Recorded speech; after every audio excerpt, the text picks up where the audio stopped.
Good evening and welcome to Inspire to Achieve Global TV. And thank you for joining me this evening in the Executive Suite for our Friday evening chat. And it's the end of the week.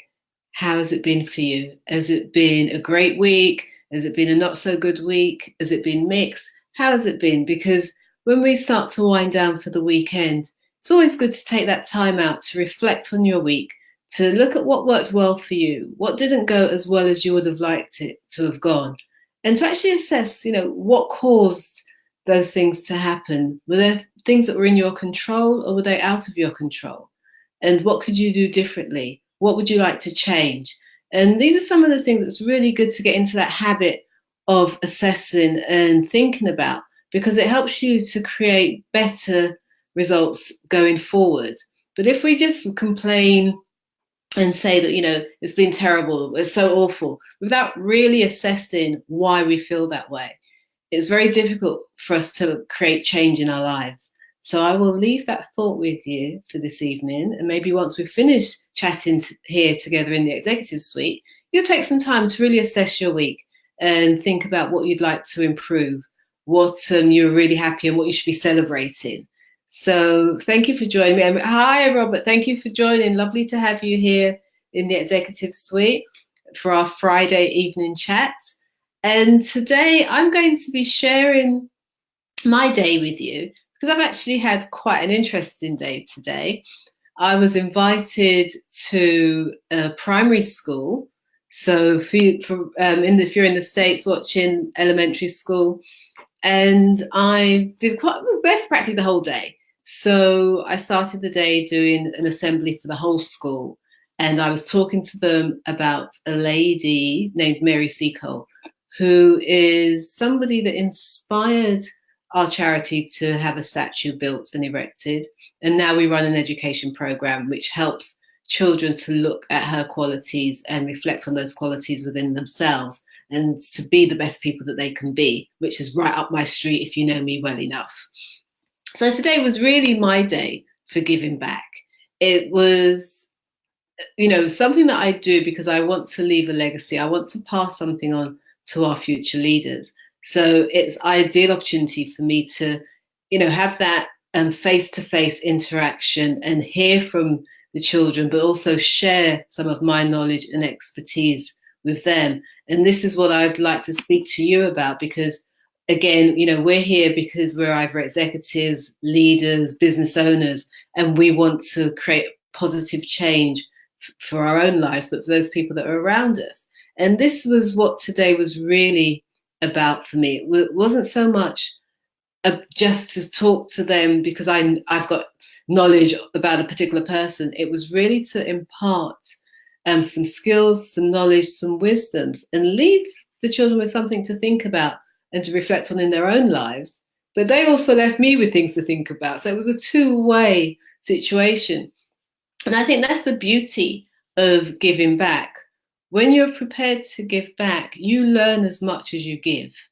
And, again, if you're watching at the moment, or even when you watch on the replay, this is an interactive space. It's not just about me talking at you and giving you information and telling you what you should be doing. It's about us having a conversation. So likewise, share, like, comment, and let's have a real conversation around what it means to give back, how we can improve the lives of those that we meet and our own lives by giving back, by being in that space of serving. So I'll go in and continue to share some of my learnings from today, and look forward to seeing your comments as well.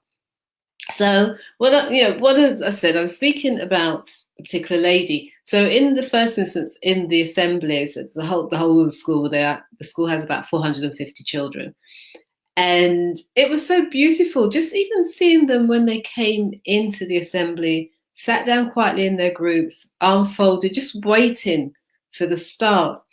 And it was just beautiful to just sit on the side and observe everybody coming in and to see how they interacted with each other. And I was so compelled at the beginning that I had to commend all of the children on their attentiveness and their being so welcoming. because it can be quite odd having a stranger come in. Sometimes you're curious, you want to know more. Other times you're a bit reserved and sort of stay back because you want to see, well, who is this person? What are they about? But they were so welcoming that it was a pleasure to be there as a guest and to speak. So I shared the story with them. Hi, Maxine. I shared the story with them. And then there was the opportunity to ask a few questions and hear, because for me, it's not just about me talking. In the same way that we do here, I like to hear what children have to say. I like to see how they're thinking. So they, in turn, were responding to questions. They, in turn, were sharing their knowledge. And I think in this day and age, when we actually, as adults, we sit down and we listen to what children have to say, we can learn so much. But it also helps us with our decision making and our thinking process. Because one of the things that I realized today was the difference in perspective, the difference in perception. So I knew what I wanted to share, what information I wanted to give. But what was beautiful was some of the questions were based around things that I wasn't really sort of thinking about. So I was telling them about Mary and her travels and all the good works that she did. And I had a question about her mother. When did her mother die? Where did her mother die? Where was she when her mother died? And it was quite interesting to hear these things because, again, I suppose at that age, being a child, they would be mapping that to their own lives because, their mothers are key to their own existence. So that's where they're thinking at. So how many times do we forget to look at where other people are and where they're coming from when we're interacting, and we've got our mission, we've got our goal, and we're busy imparting what we want and how we want things to go without really taking into consideration where the other person's coming from and what they actually want out of the whole situation. So that was one learning point that I picked up today. Robert, you've got a message here. Right, so you're saying that you've been feeling like yesterday and today are 2 Saturdays because the show that you start your day with didn't air. Okay, and that helps you to get centered. So you'll employ alternative measures. Right, so again, obviously I know a little bit about your situation, Robert, and you have your routine and your structure in place. However, that external thing that you rely on to frame your day, if you were to tap into yourself and what you have, what is it you could use from within that would help you frame your day? So think on that, Robert. And so that if this comes up again, the show that you rely on to frame your day, start your day, doesn't become your focal point because you know that you've got something within you that you can use to start your day, that that will frame your day and put you in the right frame of mind, put you in the right energy space to actually have the best day that you're able to have. And I like to challenge you on here, Robert. So, just see how that goes for you. And I'll be interested in hearing back from you how that's gone. So if we then, let me see now what I'm going to continue. So by being in that space of actually listening and interacting with the children today, it was a good eye-opener into looking at how do we interact in business? How do we interact as leaders? Because as a leader, one of the things that you want to do is have your vision, share that vision, but encourage people to come on board and work with you and to fulfill that vision on your behalf or with you, but enjoy doing the process. So how are you as a leader listening and encouraging your people to want to go along with that same vision? So that's a question that I'll put out to you. And then the other thing that I wanted to remind you about was the curiosity factor, because actually, hi Faith. I haven't met you yet, Faith, but hi Faith, and thanks for joining. So the curiosity factor. Children are still very curious until they get to a stage where they're consistently told not to ask questions, just do as you're told. So if we actually go back into that space of being childlike and being curious, asking questions, wanting to know how things work. So one young man today, and he was year 2, So he's probably about what, maybe 7 or so. And he was really funny. He made me laugh because he kept coming up with these little questions about, okay, so if the captain of the ship was Mary's friend, would you have let her travel on the ship? If the captain of the ship, did the captain of the ship have a license? Was he the one that determined who would come on, who wouldn't come? There were so many little questions that he kept firing, and he was looking at different combinations of how the situation could work. And it was quite interesting because, again, in my mind, it was like, well, we have a future scientist here. If he's not a statistician, he's probably a future scientist, because that exploratory mind of wanting to know what are the permutations of a situation and how would it play out if this happened? What would the result be? But then if something else happened, what would that result be? And he was quite comfortable asking these questions. And it reminded me of us in business. If you go down one route to get a result, but that doesn't work for you, what do? Do you step back and say, oh, it's not working? So again, I'll come back to you, Robert. The program that you're used to starting your day with didn't air. What do? Do you go back to bed and think, oh, write today off? Or do you look for another way to energize yourself to actually progress and do what you need to do for the day? So it's a similar scenario here. And how many of us in business try once, try twice, and then think, oh, this isn't for me, it's not going to work for me, and we give up, rather than being curious and consistently looking at, well, maybe if I try it this way, it'll work. Maybe if I try another way, it'll work. Maybe if I speak to somebody different, I will get another solution. And that seems to be that tenacity of being a child. They know what they want their end result to be, and they will do what they need to do to keep going. If you're a parent, if you've been shopping with a child and they want something from the shelf, they will nag and nag and nag and nag until they get it. They will cry. They will try all sorts of things to get that thing that they want off of the shelf. But, as parents, sometimes we will give in because we just want them to be quiet, or we want to be able to focus on our shopping, or we don't want them to create a scene, or we get frustrated. So again, it's that tenacity of being a child. If we go back and remember what it's like and have that sense of curiosity when we're actually conducting our business, when we're leading our teams. So if you've got a person on your team and something's not going right with them, what do you say? That they're a problem? Or do you become curious and want to know what's not working for them, how things can be tweaked so that it does work for them and therefore they can deliver? So this is where we look at learning from children, learning from being in that child state. So I'm just going to look at some more comments here. And Robert, I can see you've been busy. So, wow, you've really been busy. Okay. Oh, yeah, and I agree with you. Yes, you are normally in a supportive role on live streams, and it is appreciated. So, oh, right, okay. So let's see. Right. Okay, so you're saying that you had a discussion with Sarah about creating a process for her to use to appear to employers as engaged as someone without Asperger's. Okay, but again, if she has got Asperger's, has she already looked at what works for her and what doesn't work for her and how she needs to communicate? Because again,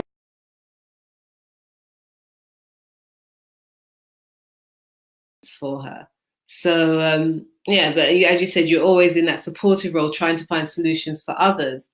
But sometimes you have to get into that space of finding solutions for yourself, because through having found solutions for yourself, you're better able to find solutions for others. So, we can't forget self in a lot of what we do, because some of us who are natural givers or natural carers, we always look out to help others. But then when we need help, where do we get our help? And sometimes we have to look at how we learn to ask for help and ask for support in order for us to move forward, as well as helping other people to move forward. So again, Robert, this is, so I think we're at this stage now where you've mentioned certain things that you want to achieve. How are you now getting the support that you need? How are you now reaching out to say, well, hey, I need help and support in this area because I need to have a shift. I need to get some results in a specific area of my life. And you've got enough people around you now that you should be able to reach out and be given those tips. So what have you done regarding your voice? Have you found a solution at how to use your voice to get the result that you're looking for? And you know, we're doing our 59 days of successes. So I'm keeping an eye on you, Robert. Right. So you say when you screw up, you examine where it was things didn't work, and you do consider how to avoid triggering the unwanted reaction. Brilliant. And that's what you can do. So let me go back now to some of the other learnings that I had from today's session, because my mind was buzzing by the time I left the school today. Because after the assembly, what then happened is that I did individual class sessions. And rather than me continue talking, I thought I'd reverse it and actually turn it into a Q&A, and they could ask me questions around other parts of the topic that they wanted more information on, which was quite telling and entertaining as well. It was interesting to see that the younger children had no reservation in firing questions, and some of the older children were more thoughtful, should I say, in how they fired questions. What was also interesting is the two top classes, as in the older children, they will be moving on at the end of this year. So we were able to have another conversation at the level of new adventures. Them going from being the top person or the top group in the school to becoming the new people who had to learn a new structure, learn a new system, move from a smaller space to a bigger space. So how many of us have heard the saying that if you're the biggest fish in the pond, you're in the wrong pond? Because in order for us to grow and learn, we need to be around people that know more than us, have more experience than us, so that we can emulate some of what they've done and we can learn and we can grow. But sometimes we stay in our comfort zone because we feel that we won't be accepted in these other ponds where these people that we look up to, we feel that maybe, we don't fit in. But why should we fit in or be looking for somewhere where we just fit in? Why not go somewhere where you're going to grow, where you're going to learn new skills? Because you know what they say, if you're not growing, you're... Exactly. So that's something for us to learn as well. We encourage our children to move forward and to be, looking to do new things, have new experiences. But do we actually practice what we're preaching? Do we go that next step? Do we say, okay, I want to try something new, I want to try something different? Or do we stay within, okay, I'm used to this works for me, and I'll just stick with this, I'll stay with this. So this is also something else for us to consider. Right. Okay, so what have I got? Another thing that, again, with some of the questions that came out today, one of the things that I think we often forget to do is to think, the saying, think outside the box. So ask the unexpected questions, because when you ask the unexpected questions, you may get different kinds of results. So if you're constantly in a space where you do what's expected and you never shift or try to look at things from a different angle, a different perspective, then you're always going to get the same level of results, the same types of results. But when you ask the unexpected questions, it's an opportunity for you to think differently. It's an opportunity for the people that you're interacting with to actually think differently and expand their thought process, because then they're having to think differently as well. So this was, again, something else that, when it was directed to me today, it was an opportunity to stop and look at the story that I was sharing from another perspective. And it was actually quite entertaining and eye-opening to think, well, yes, this is something I want to investigate more. This is something I want to research further. So this, a good learning process today to say, well, what are the key takeaways and how can I actually implement them because that's also the thing. It's all well and good learning, but if you're not implementing what you learn, then have you really learned anything? You just have more information. So I hope that that one resonates. Okay, so another thing that we spoke about was dealing with adversity. And the question was posed again regarding a time in their lives when they didn't get what they wanted. So a few children shared the time when they didn't get what they wanted, and then shared the result of not getting that. What was the learning? What was the teaching? So one young man said that he wanted to go somewhere, but he'd been naughty, so his parents wouldn't let him go. And he was quite sad about it, but the question was, well, what did you learn from that? That if he's naughty, he's not going to get what he wants. So he then realized that, well, if he wants to get what he wants, it pays and serves for him to do what he's supposed to do and to be good, because being good actually gives him the positive result that he wants.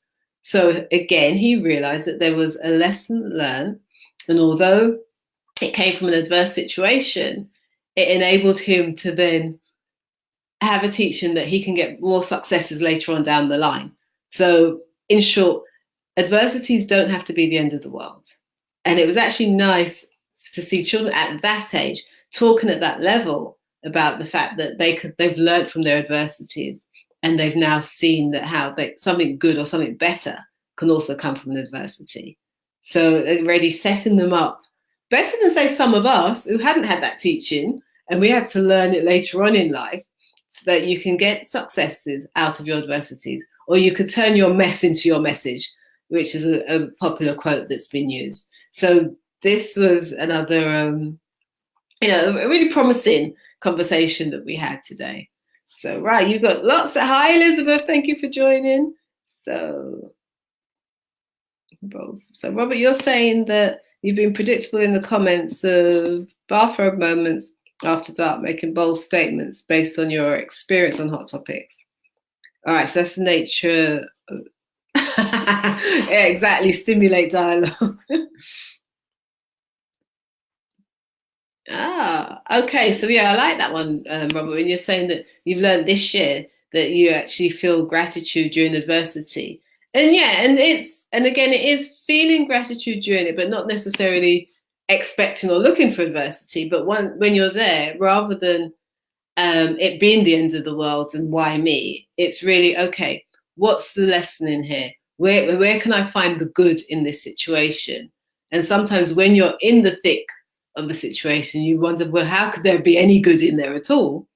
But if you're taking that stance of, well, I'm looking for the good in it, you're more likely to find something that you could turn around to your advantage than to be totally sort of wiped out. And even if for a time you have to pause, if anything, it will make you stronger, because you know that you've been able to survive that. So if that happens again, you know you can survive it again. And I know that from personal experience with family members where things have happened to them. And I wouldn't go into the details because I always like to honor somebody else's situation, their story. And if they want to share it, then I let them share it. But I don't feel that I have the liberty to go into details with it. However, I will share that, yes, I've had family members, very close family members, who've had their own adversities. But over time, one of the things they've said is that they've actually realized just how strong they are, because the fact that they had overcome the situations that they had to deal with has shown them that, yeah, they're a lot stronger than they even knew they were. And now they've taken control and ownership over their lives in a way that they wouldn't have otherwise, because they know that certain situations don't bode well for them. So they actually need to manage the environments they're in. They need to manage the people they're around, the number of people they're around, how much stress they put themselves under, and that taking back that ownership, which then they realize that they've got choice. And I think for most of us, it's about feeling that we have choice, because sometimes we're in situations and we forget, because we get so caught up in the situation, we forget, hey, I've got a choice here. I can stay with this, or I can choose to go and do something else. I can choose to do something different, because every action we take has a form of results. So it's always good for us to remember we do have choice, and it's up to us to exercise that choice in one way or the other. So let me see what else I wanted to share with you. So so we talked about dealing with adversity and learning from those adversities and the outcomes that they get, which I said was really inspiring to hear this from children aged 10 and 11. So there's some great learnings today. And yes, and again, from those learnings, one of the things I did want to mention actually and touch on is that us as adults, sometimes we do not give children fair credit for actually being mature enough to see reason in a situation. Because again, when the children were describing what they learned from their adversities, what they learned from not getting what they wanted, and how, going forward, they would make decisions, or they realize that, well, okay, sometimes I will not get what I want, but the alternative that I get may even be greater than what I originally wanted. I was blown away, because I thought, wow, you know what, at 10 and 11, to appreciate that and accept it so easily, they've got great futures if they remember that premise and realize that, okay, it's not the end of the world if they don't always get what they want. And maybe what they do get is far greater than what they could ever have imagined wanting. It was pretty good. And it's quite funny, actually. It's a funny story that happened with my son today. I opened an invitation that we have to an event coming up in a few weekends' time, and it was to myself and family. And his thing is, oh boy, another invitation. What, our social life's just getting too busy. This week we've got something, next week we've got something, then on this date we've got something else. And he's thinking, why? Every week we seem to have something booked out. He says, the only thing we haven't discussed is our plans for Christmas. And it was quite funny to actually hear a teenager commenting about the fact that his social life is getting too busy. Because I remember at his age, Christmas is coming, I'd be planning as to where I'm going, and wanting to have a busy social life in December. So it was quite interesting to have that dialogue. So I just thought I'd sidetrack and share that with you. All right, so yes, Robert, so you're saying that you agree children can recognize truth and adopt it when it's presented in an agreeable way. Exactly. And I think sometimes we underestimate their sensitivity and their rationality in terms of being able to see things for what they are. Because in all honesty, children are far more logical than adults. We tie up a lot of different emotions in things based on our past experiences and our trained way of thinking, whereas a lot of children are still very practical. And if something makes sense, then it's like, okay, fine. But it's when it doesn't make sense, we have the challenge, or sense in their thinking, that we have challenges to things that we're saying. And especially if our actions do not match our words, then there's that incongruency. And yes, they definitely will question us, because if you're saying do A, but you go off and do B, a natural rational response is, well, hold on a minute. You're telling me to do this, but you don't do it. You do something else. So why would you tell me to do this? And I suppose for us, as we get older, with time constraints and different decisions that we make around many things, we sometimes forget to just simplify and go back to looking at something as black and white, without tying in all the emotional baggage that we ourselves hold around a decision. And sometimes it's quite refreshing to just go back and see something quite clearly without attaching it to anything else. So yes, as I said, today has been a pretty amazing day, a pretty eye-opening day, and a day of sharing, a day of learning, hopefully a day of instilling and inspiring. And it's really, really lovely day. And I'm just going to check the time, because you know me, once I go, oh wow. So yes, so we're getting close to our time. So yes, it was pretty amazing. All right, so you're saying it right. So you're hearing it often, Robert, so hopefully you're simplifying now, because simplicity is the key. If we can keep things simple, then life just gets a bit easier. But if we attach lots of things and we overburden ourselves, life then becomes a bit of a struggle. So that may be something else I'll see you put in as one of your successes, how simple your life is getting. So it'd be fabulous to see. And I think one of the last things I really want to talk about is this thing about no limits. It came out in sharing Mary's story today, but it also came out again around the way that children think, the way that children see things.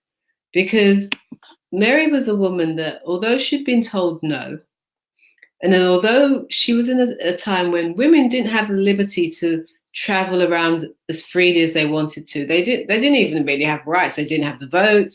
Women were still seen as property of, say, their fathers or their husbands.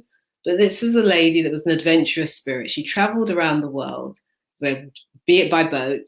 She sold up everything she had to become an entrepreneur overseas. And it was a real example of no limits. She set her mind on something. This is what I want to do. I'm going to find a way to do it. And she went and did it. And so when we were talking about this today, the children, their minds were thinking around, well, hold on a minute. The fact that she was actually deemed as property was one thing that was like outraged. But then she didn't accept no. She didn't tie herself to think, well, I can't do this because I'm a woman. I can't do this because I'm a woman of color. I can't do this because I would have to travel for many months by boat by myself. Those things didn't come up. What came up was the end result that she wanted. And that was what drove her to find a way to make it happen. So how many of us say that we will do things without putting our own limits on ourselves, on what we feel that we can do, what we feel we can achieve? Do we actually think about, I don't know, traveling across the world or doing a world trip, but we then step back and think, oh, can I really do it? Will somebody with my background do that? Where would I stay? Where would I find the money to do it? And that's always a top one for a lot of people. Where would I find the money to do it? So whether it's new training, whether it's, to move home, whatever it is, a lot of times we always use money as that first limiting factor to stop us from moving forward to do what it is we really want to do. But the trick here is that it's when you make that decision and when you're really committed to the result, the way comes through for you to make it a possibility.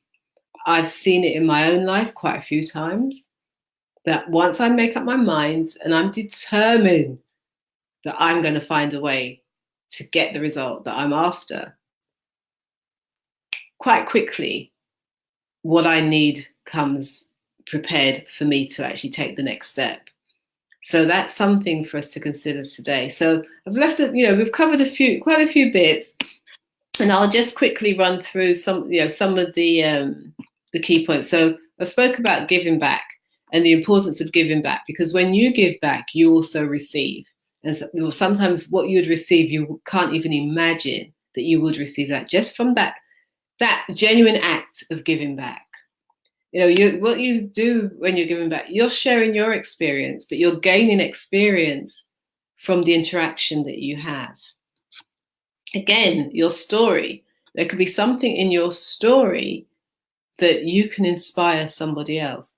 Your story may make the difference or create the change for somebody else to actually take that leap forward or to make that key decision that's going to impact their life in quite a significant way. And by doing that, you can actually create a legacy. So if you're holding back from sharing your story or using something in your story to encourage somebody else, what are you waiting for? But like a child, be curious and ask about things, look at things from different perspectives so that you can actually develop a new way of thinking. Because sometimes your old way of thinking is what's keeping you stuck. It's keeping you in a place. It's making you uncomfortable. It's making you dissatisfied. So would you be a person of no limits and actually make a decision on what you want and then decide for it.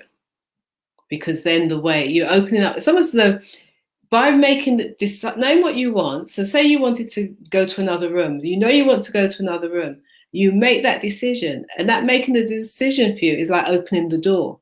Because then when you open that door, all you have to do is step through.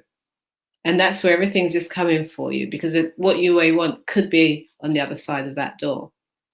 And that will then give you a new perspective, because you'll be seeing something from a different standpoint. So you're standing on one side, you're seeing one reflection, one idea. You stand on the other side, you're seeing it from a totally new perspective. So on that note, I'm going to wrap up here. And actually, no, I'll read a few more of your comments, then I'll wrap up, and we can go and enjoy the rest of our weekend. Right, so you're saying right, so this is a band you were saying that you went to, and then people were asking questions. But guess what, Robert? They can ask, but it's up to you if you share who you are and let them ask, because they're asking or they're wondering. But how does that impact you? As long as they're not stopping you from doing what you need to do and what you want to do, they can be wondering and curious and asking questions, but you know what your focus is, you know what your goal is. And that's what's key, because your goal, your vision, your mission is for you alone. It's not always for anybody else. But if you let what people say stop you from keep pursuing the thing that gives you joy, the thing that gives you pleasure and makes you feel alive, then you've given your choice over to somebody else. So I'm giving you lots to think about this weekend, Robert. So I hope that you have time and enjoy time in that space where you're looking at what really works for you and what really makes you feel good about you. What is it that you really love? Because it's when you're coming from that space of being you, the fuller expression of you, that you'll see other things start to happen that work in your favor, rather than you constantly just being there to support other people. It's your time now to be having your wins, your successes, and to really show the fuller expression of who you are, because I know that there's value in you. So on that note, I just really want to thank everyone for joining me this evening. Thank you for your comments and for interacting. And do like, comment, and continue commenting and share if you feel that somebody else can get value from this. Because if one nugget helps somebody to either make a decision, move forward, or get the results that they want, then it was worth us spending this time together, so that we can continue to grow together and just have an awesome life and an awesome time. So enjoy the rest of your weekend. Thank you for joining me here in the Executive Suite. And I look forward to seeing you on Monday at 7 p.m. right here in this spot. Have a fabulous weekend, and bye for now.